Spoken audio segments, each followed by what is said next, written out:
Hamilton MR1 Technical Aspects. Disclaimer: this video tutorial is not intended to replace the information in the Hamilton MR1 Service Manual. Calibration, testing, and troubleshooting must be performed according to the instructions in the Service Manual. This video is intended for certified service engineers only. No part of this publication may be reproduced, stored in a database or retrieval system, or transmitted in any form or by any means, electronic, mechanical, or by photocopying, recording, or otherwise, without prior written permission of Hamilton Medical AG. Content Overview. In this video tutorial, we explain the intended areas of use for the Hamilton MR1, the MRI environment, and the Tesla SPI magnetic field navigator. Pneumatic and electronic components are not covered in this module. Please see the corresponding modules for Hamilton C1T1 ventilators, as that information can also be applied for the Hamilton MR1.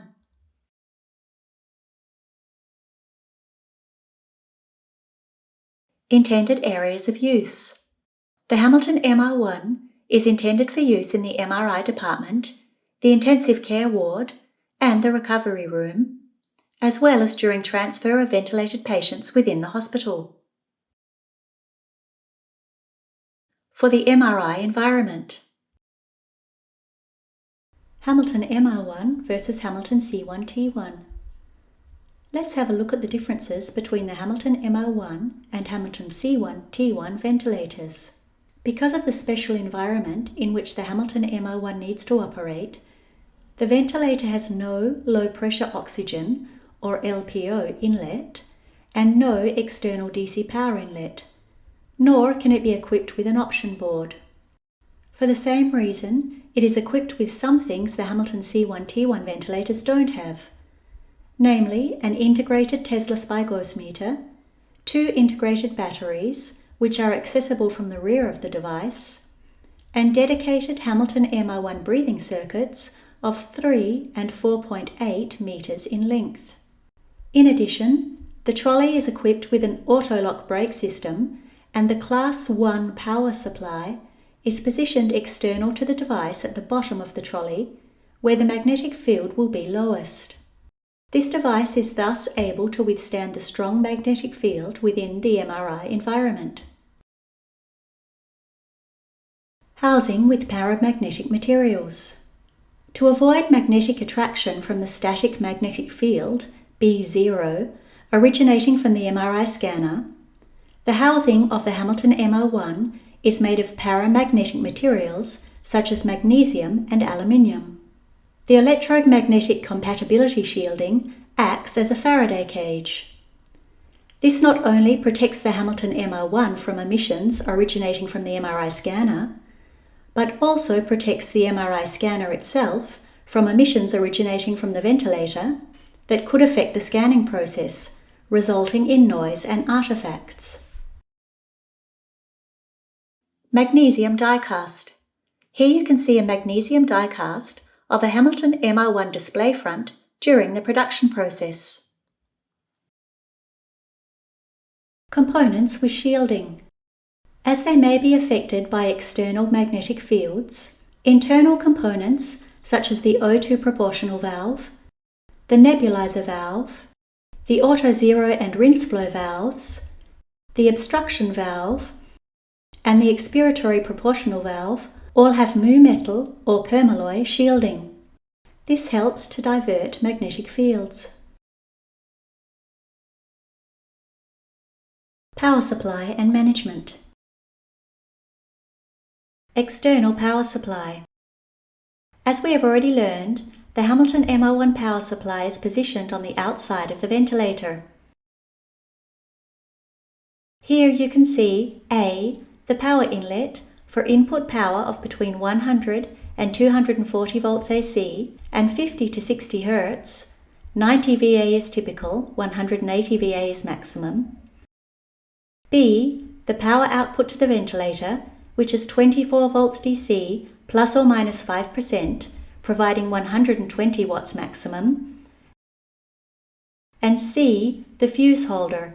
The power supply is equipped with two 6.3 AT Type H fuses that can be accessed from the outside by opening the fuse holder. Power management concept. The Hamilton MR1 is typically supplied with 100 to 240 volts AC power, which is converted by the power supply to 24 volts DC. Alternatively, the ventilator is powered by the integrated battery 1 or 2, depending on the level of charge. The installed batteries are identical to the batteries used in the Hamilton C1T1 ventilator, which have a power output voltage of 10.8 volts DC. The battery management and power source selector are located on the Hamilton MR1 driver board. The selector chooses the available power source, either AC, battery 1 or battery 2, for the electronics, that is the driver and control boards, to then generate the different voltages, plus 12 volts, plus 32 volts, plus 3.3 volts, plus 2.5 volts, and plus 3 volts. Power management. The power source selection is made according to the following priorities. When AC power is available, the ventilator will use the AC power source. If two batteries are installed, but no AC power source is available, the ventilator will first switch to battery 2.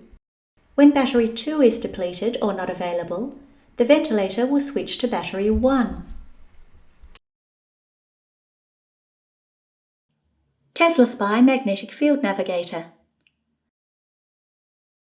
Tesla Spy, making the invisible visible. The Hamilton MR1 has an integrated magnetic field navigator, the Tesla Spy. It provides guidance for correct positioning of the ventilator and continuously monitors the magnetic levels to ensure the ventilator remains within a safe operating environment. If the field is too high for safe operation of the ventilator, an alarm will be triggered. The Tesla Spy is always active, even when the ventilator is switched off.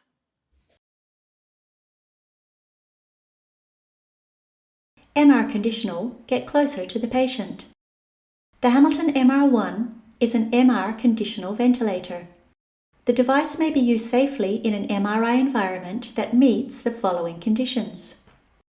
The MRI scanner must be 1.5 Tesla or 3 Tesla only, with an external magnetic field of less than or equal to 50 milliteslas. The Tesla Spy indicator must be lit green and blinking slowly, and all parts and accessories in use must be MR safe or MR conditional. Note that humidifiers are not MR compatible and must not be used in the MRI environment. Instead, you must use a heat and moisture exchange filter. The trolley auto-lock brake must be engaged when the trolley is parked, and if you are in the USA, the trolley must be attached to a wall anchor using the Hamilton MR1 tether. The Hamilton MR1 ventilator must be secured to the selected mounting solution, for example, a shelf or table. Positioning with the Tesla Spy navigator. The Hamilton MR1's Tesla Spy distinguishes between 3 zones. The green zone, where it is safe to operate the ventilator in the MRI environment. The orange zone, where it is no longer safe and the ventilator needs to be moved back into the green zone. The red zone, where the ventilator is far too close to the scanner and could be damaged. The Hamilton MR1 must be checked and serviced by a certified technical support engineer. Because different MRI devices emit varying levels of static and pulsed magnetic fields, and the conditions in different MRI environments are not necessarily the same, the acceptable distance between the MRI device and the Hamilton MR1 ventilator can change. Typical spatial distribution of surrounding fields, 3 Teslas. Here you can see the typical spatial distribution of the field surrounding a 3 Tesla MRI device. The graphic on the left shows the MRI device positioned in the middle of a room, measuring 10 by 16 meters, and its associated magnetic field. The close-up image on the right shows the distance at which the magnetic field reaches 50 milliteslas, marked in red. The Hamilton MR1 should not be positioned any closer than this distance from the MRI device, which is typically around 1 meter.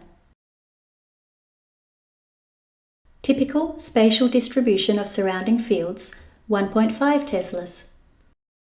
These graphics show the same situation, but for a 1.5 Tesla MRI device.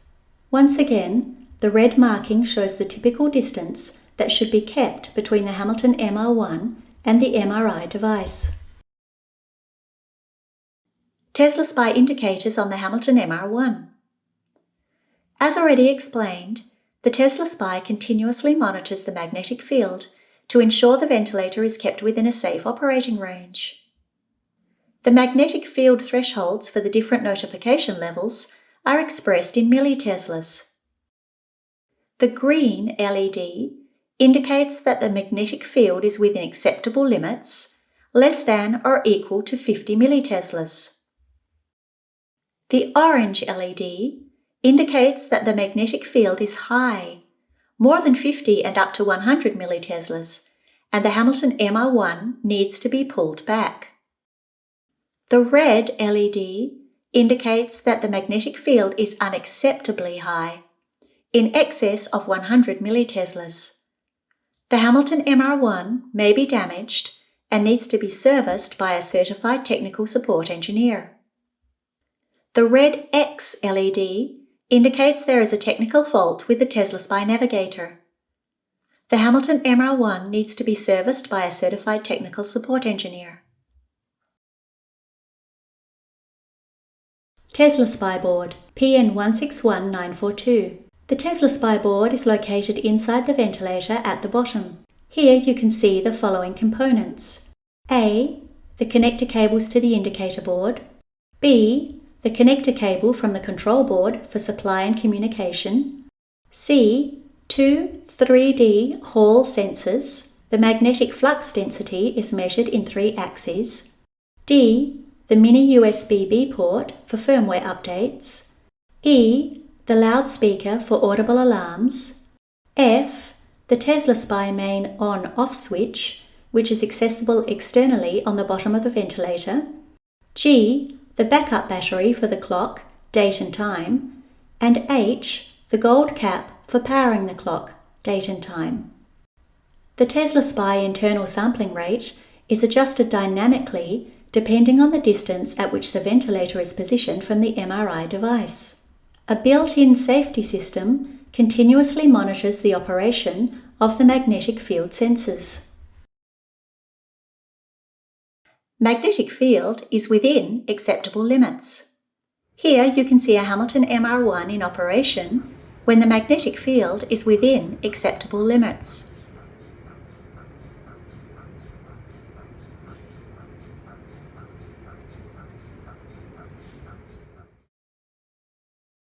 Magnetic field is too high.